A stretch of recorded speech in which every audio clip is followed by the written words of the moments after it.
அண்மையில் நீங்கள் கூட பார்த்துருப்பீங்க, எதிர்க்கட்சி தலைவருடைய எடப்பாடி பழனிசாமி அவர்கள் வந்து டெல்லியில் வந்து அமித்ஷா அவர்கள் வந்து சந்திச்சிருக்காங்க. டிடிவி தினகரன் அவர்கள் கூட முக்காடு பழனிசாமியாக மாறிட்டாரா, அடிமை பழனிசாமியாக மாறிட்டான்ற மாதிரி பல்வேறு போனாராம். ஏன் போனாரான்னு கேட்குறேன்.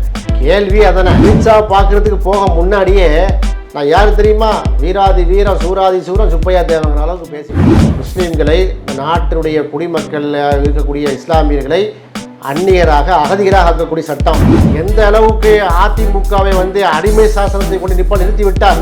இன்றி மறப்பது நன்றன்று. ஆனால் அது மட்டும் பாதி மேல் பாதி மட்டும் மோடி அமித்ஷா, கீழே உள்ள பாதி திருக்குறள் பாருங்க, அன்றே மறப்பது. அன்றையே மறந்துட்டார். யார் சசிகலா அம்மையார். நீங்கள் போய் பேசுகிற மேட்டரை சொல்லட்டா 5 அமைச்சர்கள் மீது குற்றச்சாட்டை எடுத்துருக்காங்க. அதில் முக்கியமாக பார்த்தீங்கன்னா எங்கள் தொகுதி அமைச்சர் செங்கோட்டையன், அண்ணன் செங்கோட்டையனுக்கு தான் வந்து முதலமைச்சர் பதவிக்காக வந்து என்ன பரிந்துரைத்தாங்க. 5 லகரம் இல்லை கொஹரம், கோரி 5 கோடி ரூபா சூட் கேஸ் ஸ்வீட் பாக்ஸ் வந்து ஒரு எம்எல்ஏக்கு கொடுக்க வேண்டிய டிமாண்டாக உள்ள ரகசியம்லாம் தெரியும். அதனால் முதலமைச்சர் பார்க்குறதோ மற்ற எம்பிக்கள் வந்து மற்றவர்களை பார்க்குறதுக்கும் நீங்கள் பார்த்து எதுக்கு பார்த்தீங்கன்னா தெரியாதா?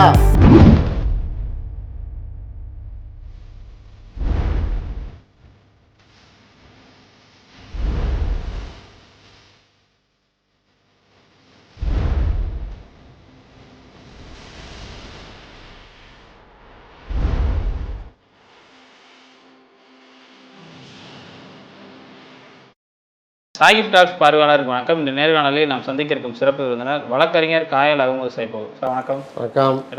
கடுமையான விமர்சனத்துக்கு மத்தியில் பார்த்தோம்னா, அண்மையில் நீங்கள் கூட பார்த்துருப்பீங்க, எதிர்க்கட்சி தலைவருடைய எடப்பாடி பழனிசாமி அவர்கள் வந்து டெல்லியில் வந்து அமித்ஷா அவர்கள் வந்து சந்திச்சிருந்தாங்க. இதனொட்டி பார்த்தோம்னா டிடிவி தினகரன் அவர்கள் கூட முக்காடு பழனிசாமியாக மாறிட்டாரா, அடிமை பழனிசாமியாக மாறிட்டான்ற மாதிரி பல்வேறு கேள்விகள்லாம் எழுப்பியிருந்தாங்க. இன்றைக்கி வந்து அதுக்கு விளக்கம் அளிக்கக்கூடிய வகையில் வந்து ஒரு பத்திரிகையாளர் சந்திப்பு நடத்தியிருக்காரு. நான் ஏன் அங்கே போனேன்னு உங்களுக்கு தெரியுமா, அதுக்காக உங்கள்கிட்ட என்ன செஞ்சால் உங்கள்கிட்ட சொல்லிட்டா செய்ய முடியும் அப்படின்ற மாதிரி பல்வேறு கேள்வி எழுப்பியிருக்கா. கூடுதலாக பார்த்தோம்னா, நான் ஆட்சியில் இருக்கும்போது என் ஆட்சியை கவிழ்க்க பார்த்தாங்க, 18 எம்எல்ஏக்களை வந்து உருவிட்டு கொண்டு போனாங்க, 11 ஓபிஎஸ் எம்எல்ஏக்களால் தான் நான் ஆட்சி நடத்தினேன்லாம் சொல்லிக்கிருக்கீங்க, அன்றைக்கி விவசாயி மகனுக்கு யார் கூட நின்றங்கிற மாதிரியான ஒரு சில கேள்விகளை வச்சுருக்காங்க. இந்த சம்பவத்தை நீங்கள் எப்படி சார் பார்க்குறீங்க? எதுக்கு போனாராம், ஏன் போனாரான்னு கேட்குறேன். கேள்வி அதானே.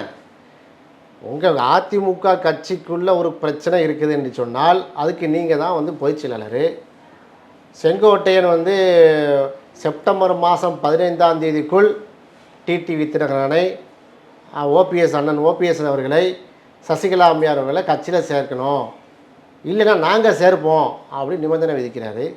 நிபந்தனை நாட்கள் முடிந்த அடுத்த கிழமை இவர் அடித்து பிறந்து ஓடுகிறார். யாரை பார்க்க? அமித்ஷா பார்க்க. அமித்ஷா பார்க்க நீங்கள் ஏன் சென்றீங்க? அதான் கேள்வி. அமித்ஷா பார்க்குறதுக்கு போக முன்னாடியே நான் யார் தெரியுமா, வீராதி வீரம் சூராதி சூரம் சுப்பையா தேவங்கிற அளவுக்கு பேசிட்டு, நாங்கள் வந்து யாருக்கும் பயப்பட மாட்டேன், நான் ஏன் வந்து அமித்ஷாவை பார்க்க போகிறோம் தெரியுமா, நன்றி மறப்பது நன்றன்று. என்னம்மா 4 வருஷம் அவர் முதலமைச்சராக இருந்தாராம், திமுககாரங்க ஆட்சியே கவிழ்க்க பார்த்தாங்களாம், அதுக்கு உறுதுணையாக இருந்தது யாராம், அந்த மோடி அமித்ஷா அந்த பாஜக தான் உறுதுணையாக இருந்தது அப்படின்னு சொல்லி சொல்கிறாரு. அதுக்கு நன்றி கடனாக நான் என்ன செஞ்சேன், பார்க்க போகிறேன் வைக்க போகிறேங்க. சரிங்க, நன்றி கடனாக நீங்கள் முதலமைச்சராக இருந்தீங்க, அது ஏற்கனவே நன்றி செலுத்திட்டீங்களே. சிஏஏ என்ஆர்சி முஸ்லீம்களை, இந்த நாட்டினுடைய குடிமக்கள் இருக்கக்கூடிய இஸ்லாமியர்களை அந்நியராக அகதிகராக ஆக்கக்கூடிய சட்டம் ஓடோடி சென்று கையெழுத்து போட்டிங்களே, நன்றி கடனு.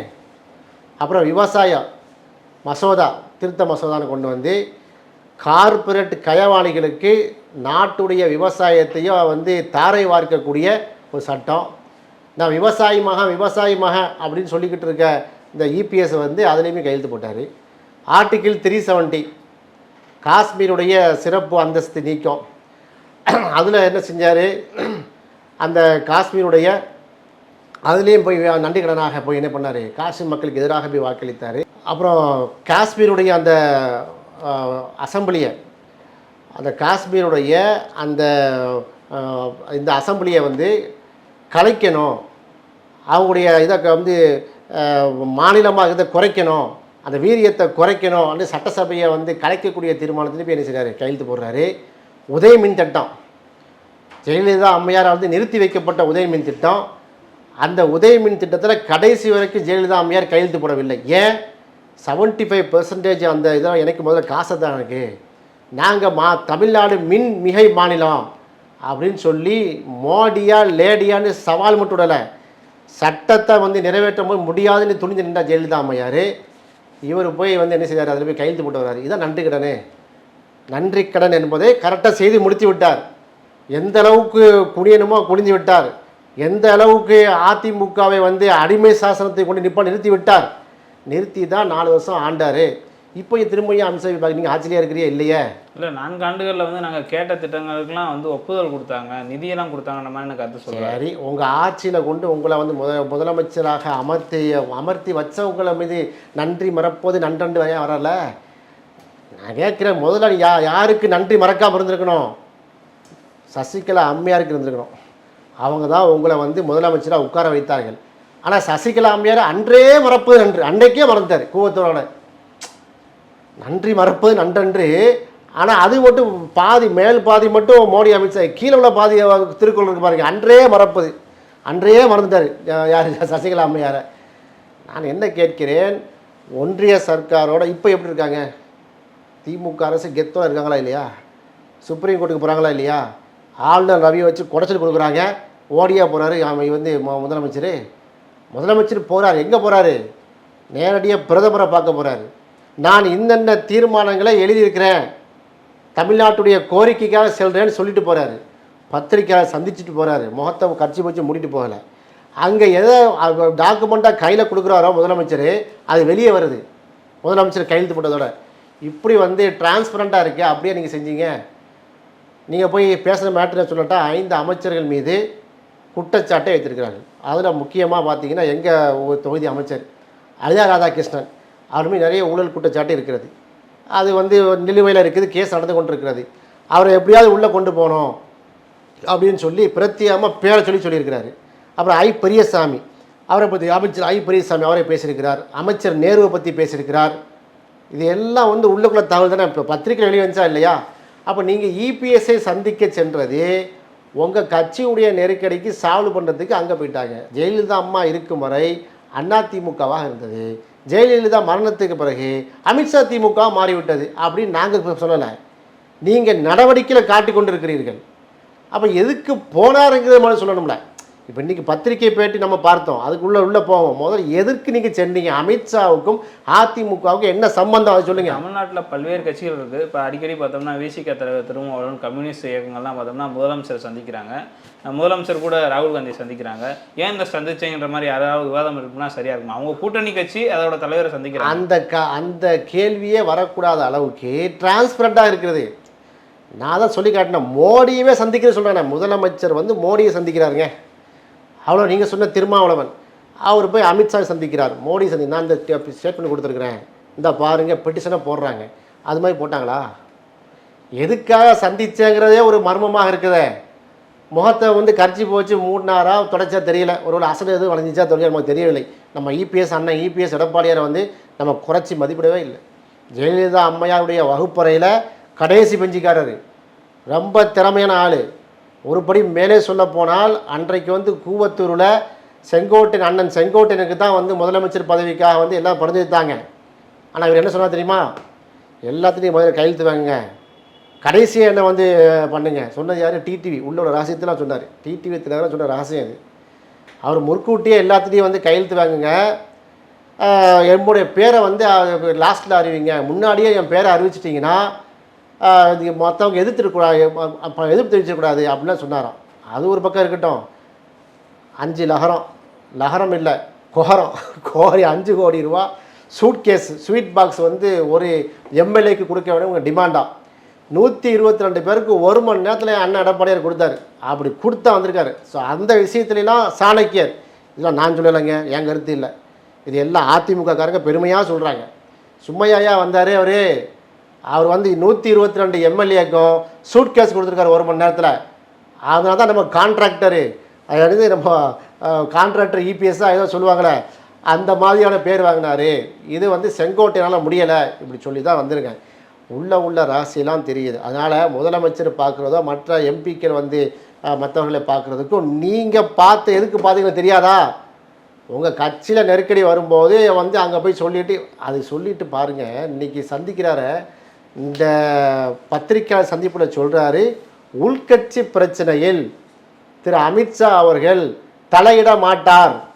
3 தடவை சொல்கிறார், 3 தடவை. அப்போ என்னத்தை பேசியிருக்கீங்க அங்கே போய்? காவிரி நீர்பிடிப்பு பகுதியில் வந்து அதிகமாக தண்ணி வேணும் பேசுனீங்களா? அல்லது சிறு குறு வியாபாரிகள் பாதிக்கப்பட்டிருக்காங்க, ஜிஎஸ்டி நிலுவைத் தொகையை தாங்கன்னு பேசுனீங்களா? தமிழ்நாட்டுக்கு சேர வேண்டிய பிஎம்ஸ்ரீ ஃபண்டை நிறுத்தி வச்சுருக்கீங்க வம்சா அவர்களே, 2000 கோடியை நீங்கள் ரிலீஸ் பண்ணி அப்படி சொன்னாரா? இது வரைக்கும் இருக்கக்கூடிய நேஷ்னல் டிசாஸ்டர் ஃபண்ட்லேருந்து, தேசிய பேரிடர் மேலாண்மை நிதியிலிருந்து வர வேண்டிய லட்சக்கணக்கான கோடி ரூபாய் நிலுவைத் தொகை இருக்க தரவே இல்லையே. ஒக்கி புயல், கஜா புயல் ஆரம்பித்து அதை வாங்கிறதுக்காக சொன்னாரா? ஒன்றும் கிடையாது. அப்போ முழுக்க அதிமுக குறித்து பேச போய் தான் உள்கட்சி விவகாரத்தில் நாங்கள் வந்து தலையிட மாட்டோம் என்று சொல்லிவிட்டார். யார்? அமித்ஷா. ஏன் அப்பம் குதிரைக்குள்ளே வந்துட்டா வெளியே இதை பேசத்தான் போயிருக்காரு. அதிமுக சப்ஜெக்டை பேசுறதுக்கு ஏன் அமித்ஷாட்ட போகிறீங்க தான் நம்ம கேள்வி. இதில் கூடுதலாக பார்த்தோம்னா டிடிவி தினகரன் எப்படி கேள்வி எழுப்பலாம்? 2011 அம்மா அவர்களால் வந்து நீக்கப்பட்டவர் தான். ஜெயலலிதா அம்மாவுடைய மறைவுக்கு பின்பாக தான் அவர் கட்சிக்கே வந்தான்ற ஒரு கருத்தை வைக்கிறாரு. அது அம்மாவுக்கு வந்து அஞ்சல் செலுத்த வந்தான்னு ஒரு கருத்தை வைக்கிறாரு. இப்போ நான் என்ன கேட்குறேன், ஜெயலலிதா அம்மையோட மரணத்துலேருந்து ஆரம்பிக்கணும். ஜெயலலிதா அம்மையார் எப்படி மரணமானார்? இதுக்கு ஒரு நம்ம கமிஷன்லாம் போட்டாங்க, ஓபிஎஸ்சி நிறைய சொன்னார் வைக்கலாம். இன்றைக்கு வரைக்கும் தெளிவுபடுத்தப்பட்டுச்சா? அத்தனை பேரும் அண்ணன் ஓபிஎஸ்லாம் தொடங்கி அத்தனை பேரும் நான் பார்த்தேன். அம்மா அப்பளம் ஆஃபீஸுக்கு போனால் அம்மா நல்லா இருக்கிறாங்க, இட்லி சாப்பிட்டாங்க. அடுத்த ஒரு நான் பார்த்தேன், அம்மா இட்லி பார்த்தேன், நல்ல இதுக்காக ஹெல்த்தாக இருக்கிறாங்க, இட்லி சாப்பிட்டாங்க. நான் பார்த்தேன் வரிசையாக எல்லோரும் இட்லி சாப்பிட்டேன். இட்லிக்கு போதும் 1.5 கோடி ரூபா பில்லு. ஒரு இட்லி 1.5 கோடி ரூபாய்ங்க. தங்க இட்லி கூட அந்த ரேட்டு வராது. அப்போ அப்படிப்பட்ட ஆட்கள் சொல்கிறத ஸ்டேட்மெண்ட் எடுக்க முடியுமா? சிறப்பு தீர்மானம் நிறைவேற்றி பொதுக்குழுவில் அடிப்படை உறுப்பினர்லேருந்து நீக்கம் பண்ணிவிட்டோம் நீ சொல்லியிருக்காரு. உண்மைதான், நீக்கம் பண்ணியே தான். டிடிவி ஓபிஎஸ்ஸாக நீக்கம் பண்ணீங்க. அதை எத்தனை கேஸ் போட்டிருக்காரு ஓபிஎஸ்ஸு? செல்லுமா செல்லாதானே? சரி, அது நம்ம அந்த விஷயத்துக்குள்ளே நுழைய தேவையில்லை. இபிஎஸ் அண்ணன் எடப்பாடியார் தான் அதிமுகவுடைய பெரும்பான்மையான செயற்குழு பொதுக்குழு உறுப்பினர்கள் எடப்பாடி தான் இருக்கிறாங்க. இது உள்கட்சி விவகாரம், நம்ம அதுக்குள்ளே போக விரும்பவில்லை. ஆனால் நம்ம வந்து என்ன நினைக்கிறோம்னா, அதிமுக நிலைத்திருக்க வேண்டும், அதிமுக வந்து கபலஹீனம் செய்யப்பட்டு விடக்கூடாது என்று தான் நம்ம நினைக்கிறோம். ஆனால் எடப்பாடியார் வந்து வெளியில் பேசுகிறது வீரியமாக பேசிக்கொண்டு என்ன யாரும் அசைக்க முடியாது, நான் யாரும் பயப்பட மாட்டேன் அப்படின்னு சொல்லிட்டு அமித்ஷா காலில் போய் உழாதீங்க. ரொம்ப காலத்துக்கு நீங்கள் வந்து என்ன செய்ய முடியாது, முழு பூசணிக்காக சோட்டிலாம் மறைக்க முடியாது. எந்த அளவுக்கு இறங்கிட்டாருன்னா அமித்ஷா வார்னிங்னு அனுப்பிச்சிருக்காரு. ஓபிஎஸ்சி டிடிவிலாம் விலகி போயிட்டாங்க பாஜக கூட்டணி விட்டு. இப்போ பிஜேபி தனியாக நிற்க வேண்டி இருக்கும், ரோட்டில் போயிடுவாங்கிறத மாதிரி சொல்லிட்டாங்க இங்கேருந்து. இப்போ என்ன சொல்கிறாரு, அதிமுக கட்சியில் இணைவதற்கு டிடிவிக்கு ஓபிஎஸ்க்கு சசிகலா அம்மையாருக்கு வாய்ப்பு இல்லையா? பொதுக்குழு தீர்மானமா?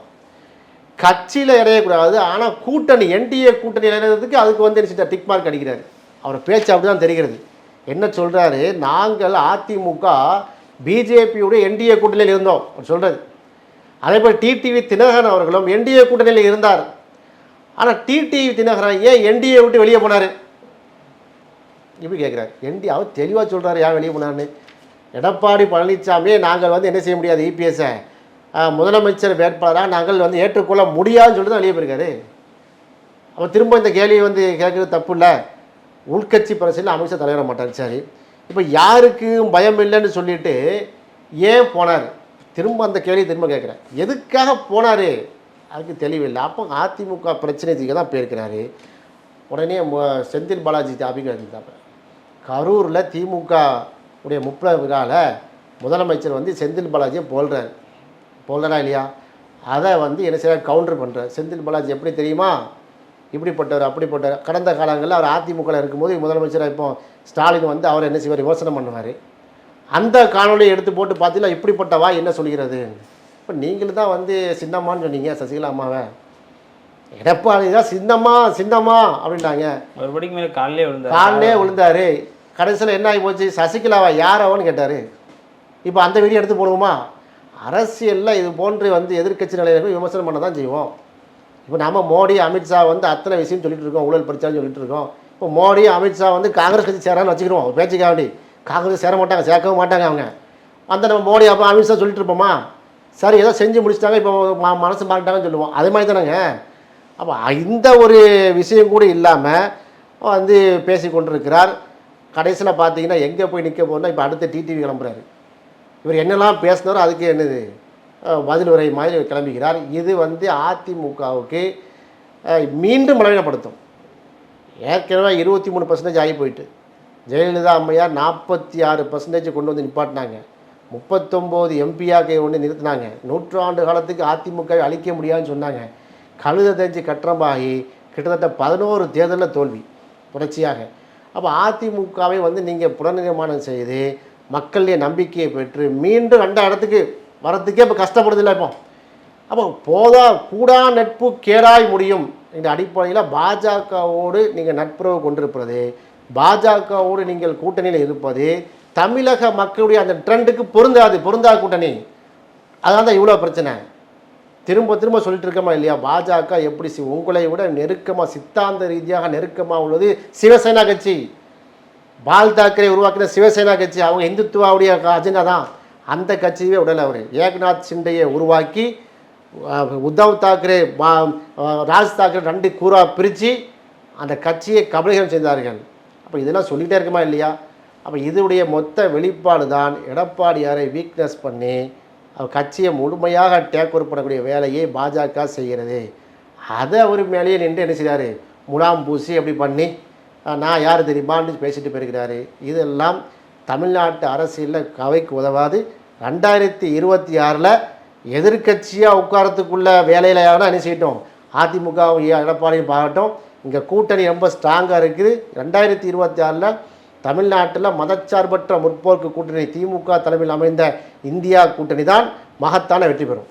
ஓகே சார், இந்த எடப்பாடி பழனிசாமி அவங்களுடைய பத்திரிகையாளர் சந்திப்பு குறித்தும் டிடிவி தினகரன் அவருடைய அந்த கருத்து குறித்து பல்வேறு விமர்சனங்கள்லாம் செஞ்சுருந்தீங்க. மிக்க நன்றி சார். நன்றி.